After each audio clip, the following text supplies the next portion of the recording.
Bonjour, dans ce TP je vais corriger un exercice sur la recherche d'informations. En fait, vous pourrez avoir un exercice pareil dans l'examen. Soit c'est un corpus de documents, une partie d'un gros document qui comporte trois petits documents. Pour des raisons de simplification, on va se limiter à trois documents, c'est-à-dire trois portions de ce gros document, de ce corpus. Les calculs porteront sur le document D1 et le terme analysé est qui. T1 c'est qui, le terme recherché c'est qui, où on va le rechercher dans les documents D1, D2, D3.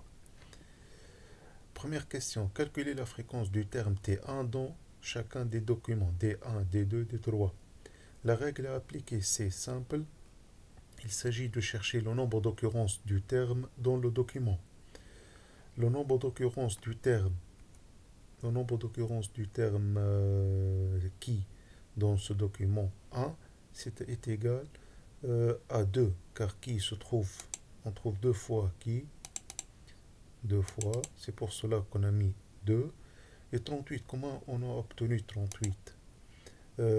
Tout simplement, il faut calculer le nombre de mots dans ce document. 1, 2, 3, 4, 5, 6, 7, 8, 9, 10, 11, 12, 13, 14, 15, 16, 17, 18, 18, 19, 20, 21, 22, 23, 24, 25, 26, 27, 28, 29, 30, 31, 32, 33, 34, 35, 36, 37, 38. On a 38 mots. J'ai ignoré les apostrophes et j'ai ignoré, d'après la mention ici, j'ai ignoré la ponctuation. On a 38 mots. Alors le terme frequency, c'est quoi un 1?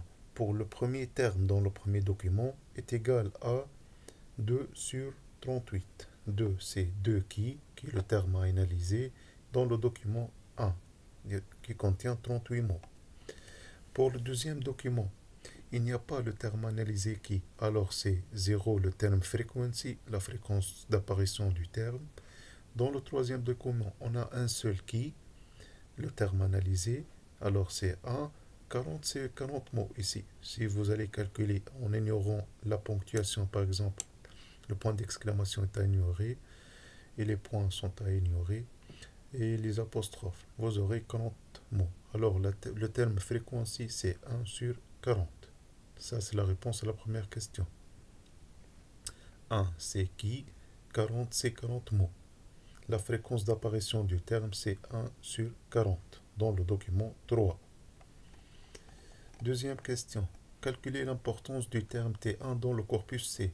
Pour calculer l'importance d'un terme dans un document, il s'agit de calculer ou de chercher la fréquence inverse du document, l'inverse document frequency, qu'on l'appelle EDF. L'abréviation c'est EDF. L'EDF est calculé par la valeur absolue de D sur DJ T1 et combien de fois il apparaît dans le document. Tout simplement, pour simplifier, c'est le logarithme de 3 sur 2. Comment on a obtenu ça? 3 c'est le nombre total de documents dans le corpus. On a ici 3 documents dans le corpus, c'est pour cela qu'on a mis log de 3. Et 2, pourquoi c'est sur 2? Car qui apparaît dans deux documents, apparaît dans ce document 1 et dans le document 3. Il apparaît deux fois dans deux documents. Alors pour cela, pour simplifier, lorsqu'on vous demande de calculer l'importance d'un terme dans un corpus, cherchez le nombre de documents du corpus qui est ici 3 et combien de fois apparaît le terme. Il apparaît deux fois dans deux documents. C'est pour cela qu'on a mis log de 3 sur 2. Troisième question. Quel est le document le plus pertinent? Pour avoir le document le plus pertinent, il s'agit de multiplier le terme frequency par l'inverse du document frequency. Inverse document frequency. C'est-à-dire, on va multiplier le 2 sur 38 fois le log sur 3, le log de 3 sur 2 pour le premier document. Pour le deuxième document, on va multiplier 0 par le log de 3 sur 2 on va obtenir un 0. Pour le troisième document, on va multiplier le 1 sur 40, le 1 sur 40, c'est-à-dire la fréquence, le terme frequency, la fréquence d'apparition du premier terme, fois le log de 3 sur 2, qui est l'inverse du document, l'importance du terme dans le document. 1 sur 40 fois log de 3 sur 2. On obtient 0,044.